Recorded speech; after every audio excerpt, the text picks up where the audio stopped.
Hi everyone, and welcome to Moxxie Life Coaching. I'm Michelle, and I'll be your host as we explore what life coaching is and how it can empower you to create and live your best life. We'll talk about topics ranging from our own self-defeating behaviors to getting to know our authentic selves. Together, we'll investigate a variety of self-coaching modalities and explore a wide range of topics relevant to getting the most out of the life that you are actively creating. New episodes will drop every Tuesday, so please subscribe so you don't miss out on the great hints, tips, and tricks, and generally awesome content that will help you create your best life. So welcome, and thank you for listening.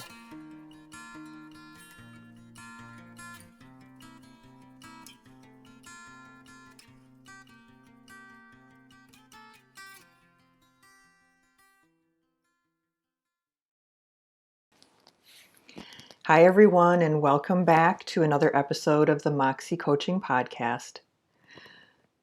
A few weeks ago, I had an experience where I needed to make a decision about whether or not I was going to be authentic to who I am in a conversation with someone that I firmly disagreed with. And as everyone I'm sure is very well aware, especially considering the last few years of political and social issues, it's really tough these days. You just don't know who you're talking to. You don't know the opinions of the people you're talking to. And it can be really difficult to figure out the right thing to do and the right thing to say. You know, do you or do we agree with someone to keep the peace? If it's a stranger, does it make a difference? If it's an acquaintance, does it make a difference? And I would say definitely, yes to all of those things. But that also got me thinking that there really are kind of three different situations where we have an opportunity to be authentic. And while the situation that I just described, where I'm in a social setting, someone that I'm chatting with, we're enjoying our conversation, one of us says something that the other one disagrees with politically, and then there's this awkward thing, where you need to decide. Do you say something? Do you not say something? Do you chuckle and say, oh, I disagree, and let's agree to disagree and let it go? All of those things. So there certainly is that type of authenticity, right? The type that we experience or we don't experience when we're with other people, particularly other people who are not family members or closest friends, people that we would bare our souls to, right? So most of the time we spend our time with other people, and the authenticity there really has a lot of ego attached, in terms of not ego from the perspective of I'm better than you or being an egotistical person. When I say ego being attached, I'm really referring more to who we are at our core, and that inner voice that we have, that the inner critic, right? And so there's that type of authenticity. And I don't have an answer for you on that one. I think that dealing with that type of authenticity and that type of a situation really needs to be a one-on-one situational decision.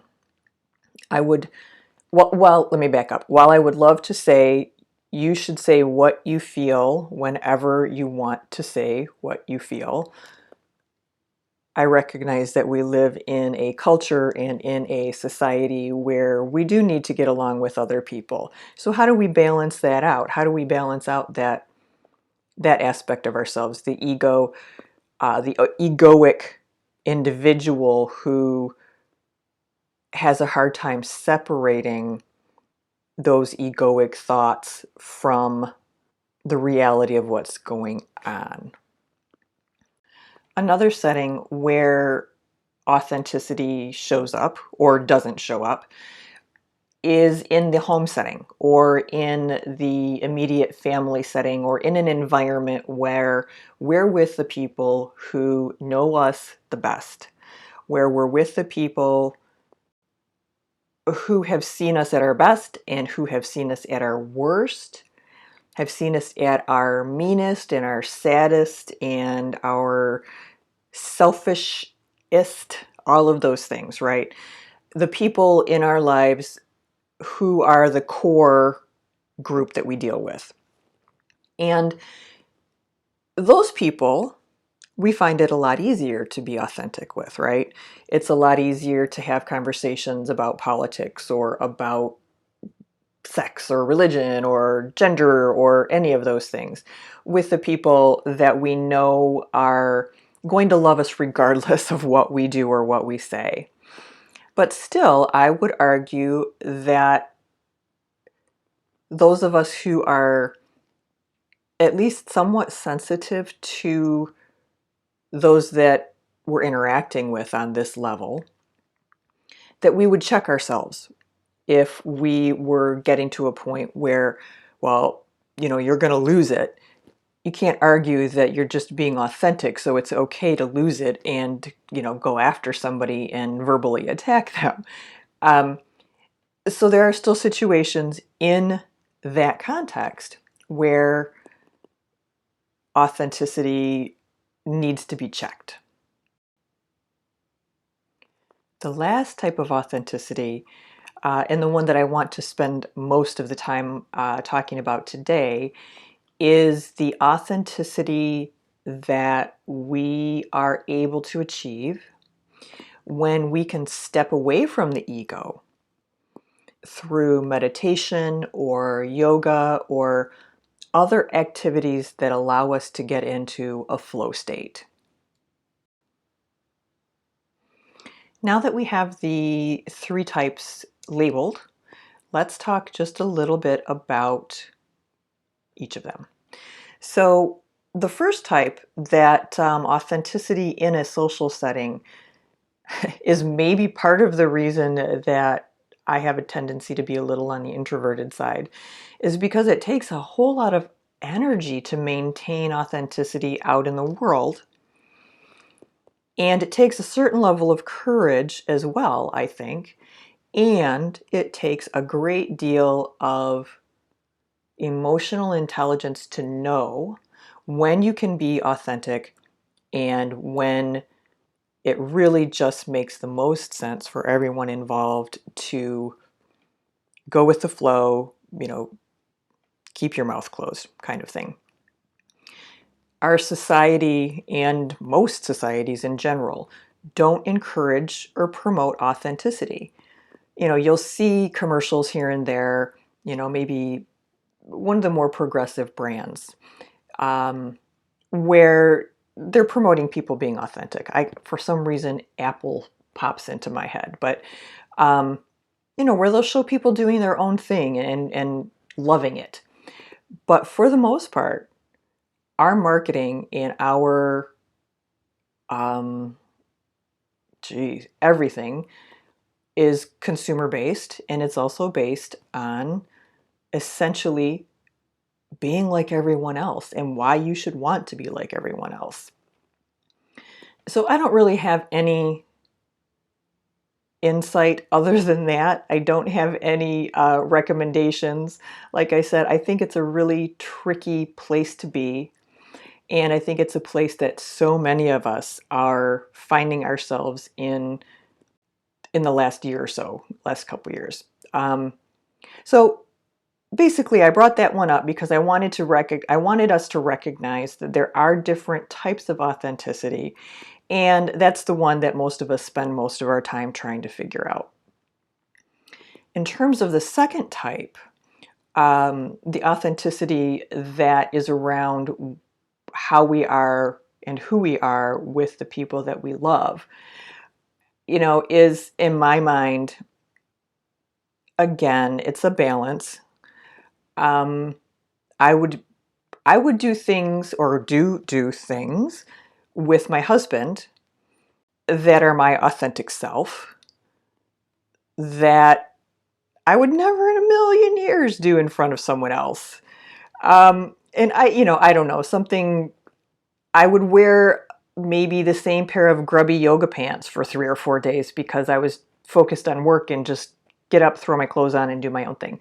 Well, if I were going to the office, do you think I would even consider wearing the same pair of grubby yoga pants? But he loves me no matter what. And basically, I can get away with it. um, Another area where I still can't do it, but I know a lot of couples who just laugh about it, is the bodily noise thing, right? Are you authentic with your bodily noises? No, I'm not. My mother drilled that into my head. That's a private thing. But some people can be. They're just like, hey, it's part of life. It's a natural thing. Our body makes noises. Deal with it. So I would hope that all of us at some point in our lives, have the opportunity to experience that type of authenticity, whether it's with a romantic partner, whether it's with a friend, whether it's with a roommate, it doesn't matter. But that type of relationship where we truly can basically just let it all hang out, I think is incredibly important, from the perspective of being able to, what's the word I'm looking for? Chill the hell out, I guess. We spend so much time in society trying to look a certain way, trying to be a certain way, trying to attract the certain type of people. It's exhausting. And so let's take advantage of the fact that we can be authentic in our own homes. And the last type is the type, as I said earlier, that I really wanted to talk about. The last type is this authenticity that we can find when we're able to let go of that egoic self. So the egoic self is hard and fast in our social settings for most of us. The egoic self, while toned down, is still in there in our interpersonal relationships, even in those super close relationships, right? Like, I'm sorry, I don't appreciate it when my husband scratches certain places without even thinking about it when we're having a conversation. That's my hang up. He's perfectly comfortable with it. He's like, what? It itches. But there's no way I would do that. So, we all have our own comfort levels. But I would say that for the most part, we're very blessed that we can truly be ourselves. And the last most difficult type of authenticity, I think, and the type, well, no, I'm going to take that back. It's not the most difficult. I think it's the type that fewer people are able to, nope. I think it's the type that fewer able take the time to identify. But I also think that it is the type of authenticity that feels the best. What we learn about ourselves and our belief systems and our moral standards and all of those things through introspection and personal development work form the essence of who we are. And I find that in a particularly engaging yoga session, or when I'm deep in meditation, that is where I find the me that isn't the product of my conscious brain or isn't influenced in any way by my conscious brain. So when, a lot of the times, even when we're alone and we're doing our own thing and we're happy, our ego still is there. Our ego is still chitter-chattering away. Our inner critic is usually still there and chitter-chattering away. So what I'm talking about is a step beyond that, a step where we can leave the ego behind and tap into the essence of who we are. And it can take a while to find this person, don't get me wrong. I'm just getting to know her, I think. You know, we're so incredibly entrenched in our own image of ourselves and in society's perception of us, in societal programming, that can be really difficult. It can be really difficult to figure out who the heck we are and who we are without the influence of all of those other things. And add to it that we live in a society that doesn't value authenticity. Well, we can see why it's easy to go through life and maybe never even consider the concept. Most societies value similarity. This is what women should look like now. This is how men should behave now. This is how blank, blank, blank, and blank. They're all over the place, and it's crushing for a lot of people. So I think the first step is recognizing that we may not have even met our authentic self yet. Maybe as much as I think that I'm tapping into my own authenticity, maybe there's something beyond where I am. And I'm willing to give that a shot and see where I land. But depending on how we were raised, we may not have really been raised to value our own individuality and our personal integrity. If our family role models were unaware of their own authentic self, then how would most of us learn to be aware of our own authentic selves? Our role models, my role models, oh my, some of the least self-aware people I know, my parents, and they were, for the most part, good human beings. Gave me a lot of advantages, did a lot of great things, but they did not spend a whole lot of time figuring out who their authentic selves were. I think we also need to remember that not having met our authentic self yet doesn't mean anything other than we haven't been ready until now, or we haven't been ready until whatever point we begin that exploration. As I said, it's really tough to find your authentic self if you don't even know that you have one, or that there are areas where you could be more authentic and tap into all of the wonderful things that your authenticity brings. Now, if you're listening to this podcast, chances are you are at least curious about this kind of thing and trying to figure out who your authentic self is and what does that mean, and how can I get to know that person, and how can I use that essence of me to enrich my life. All of these things that we're tapping into that are just not a part of our conscious brain.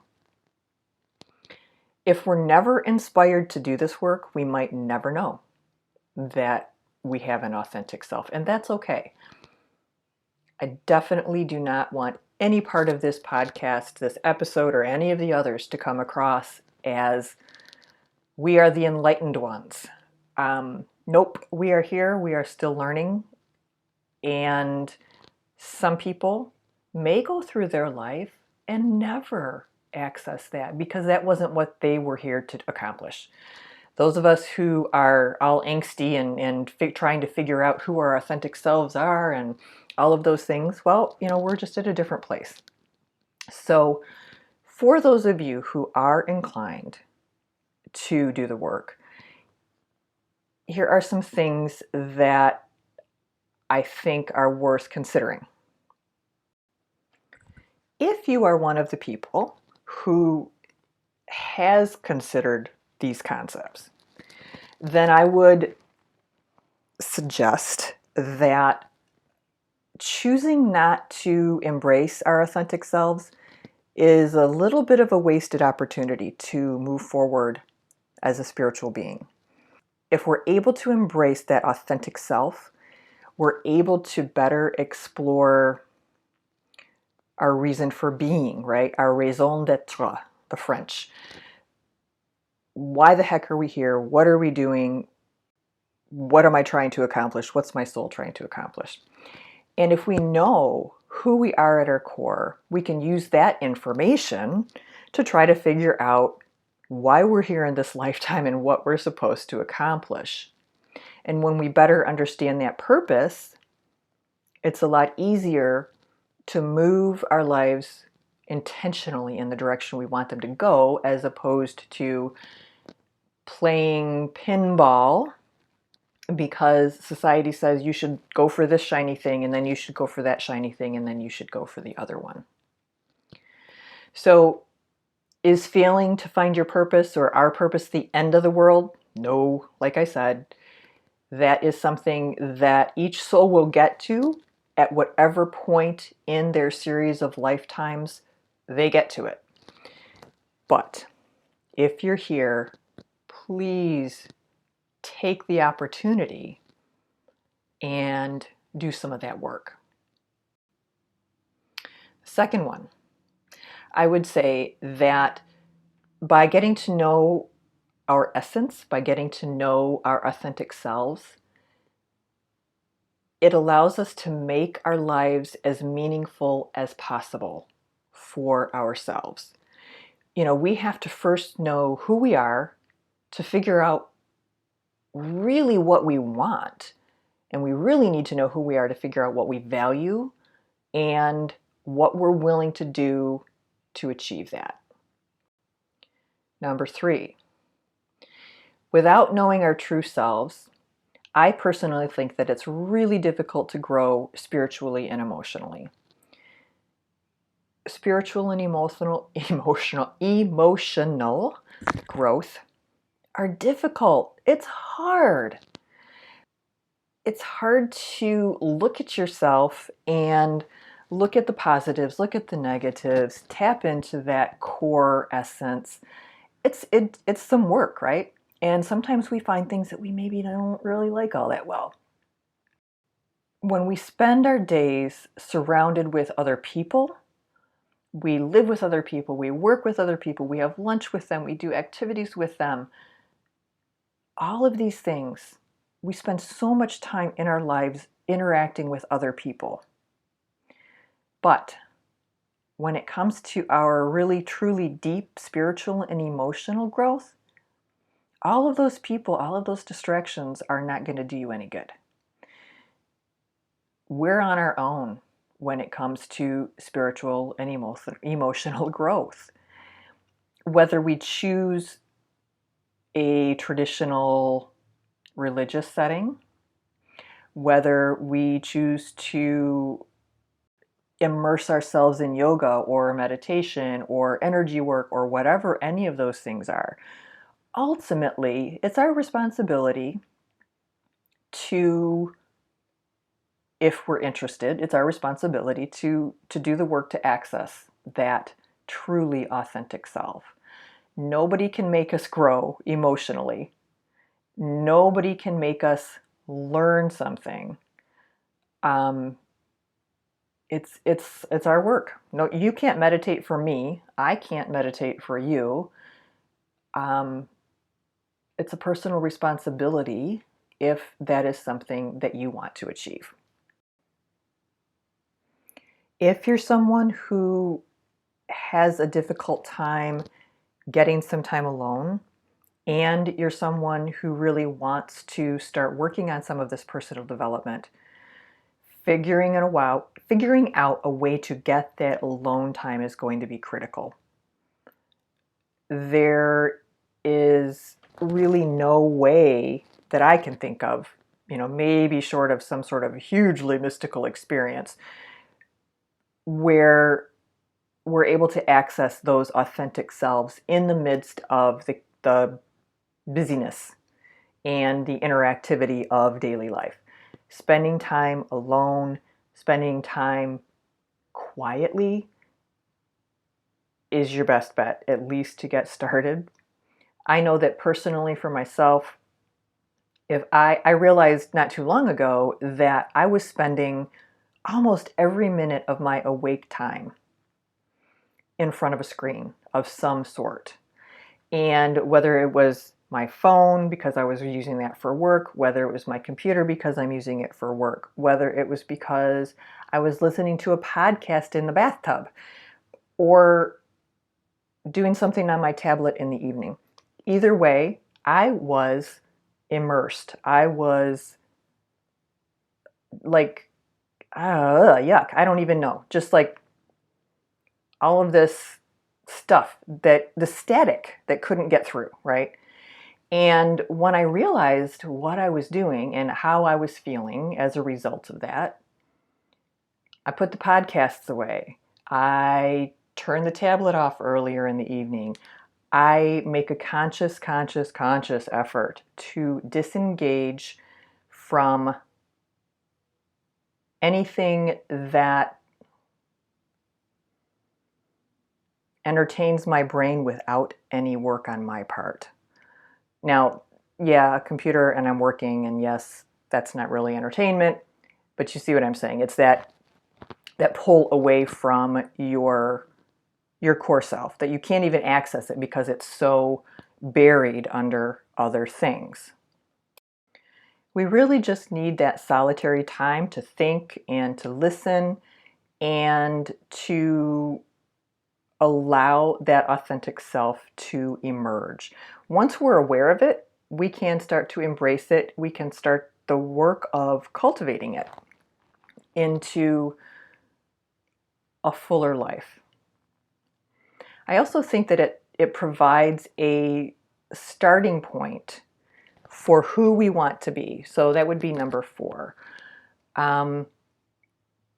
Getting to know our authentic self gives us a way to look at things objectively, I guess, in a way.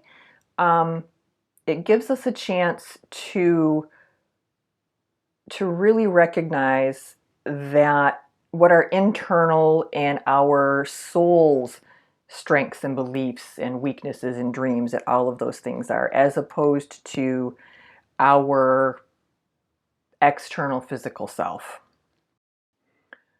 Another benefit is a deeper personal connection with other people. If we know ourselves and we find that we understand our own triggers, we understand our own strengths, our own challenges, all of those things, it's a lot easier to avoid being triggered. Oh, yep, that felt like a zinger because this triggers me, blah, blah, blah.